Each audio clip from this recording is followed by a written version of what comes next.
Seriously? See my imperfections? How do I look? Beautiful? You look beautiful.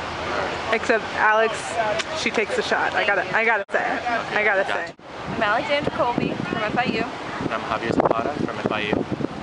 And we're here with the Power Vote campaign to mobilize thousands of young student voters to vote on November 6th with clean energy as a top priority. We are also here to ask President Obama to break the silence on climate change and promote real clean energy jobs.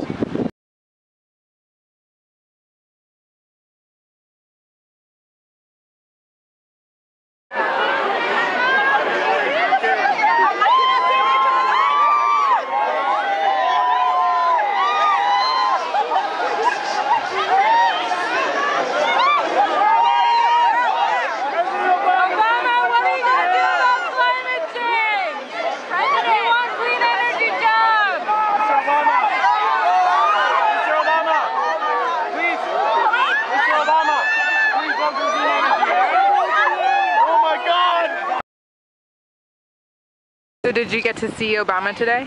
I did, and I shook his hand and I asked him to support real clean energy, and he shook my hand back and nodded.